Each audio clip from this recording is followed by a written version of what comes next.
Menteri Keuangan Purbaya dan juga Gubernur BI yakin betul, optimistis bahwa rupiah akan kembali menguat setidaknya di bulan depan Juni Juli. Ya. Anda sependapat dengan ini?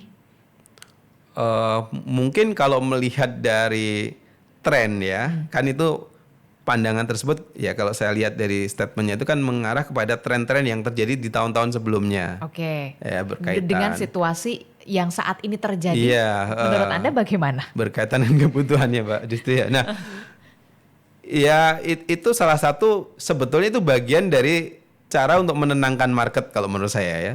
Oke. Jadi ini adalah cara untuk menenangkan market. Tapi by data gitu ya, secara data, secara kebutuhan biasanya memang di Juli atau Agustus itu agak lebih rendah gitu kan, sehingga di situ titik menguatnya. Kalau marketnya belum tenang juga. Nah justru itu yang saya pertanyakan itu adalah problemnya kan rupiah under value, berarti ada faktor non fundamental yang membuat rupiah ini melemah, Oke.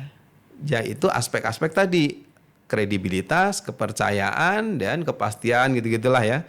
Nah kalau itu nggak diatasi, nanti pemerintah masih mengeluarkan kebijakan-kebijakan yang quote and quote against terhadap market quote and quote gitu ya.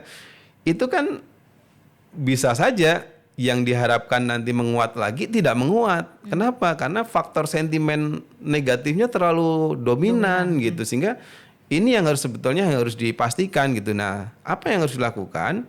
Ya mereka harus koordinasi dulu dong kalau melakukan kebijakan. Ya mereka itu tidak hanya BI dan Kementerian Keuangan ya, tapi juga kementerian teknisnya. Kalau mengeluarkan kebijakan-kebijakan yang kira-kira akan semakin membebani, baik itu terkait dengan wajib pajak ataupun juga sektor dunia usaha, itu harus benar-benar ada dirijennya gitu loh.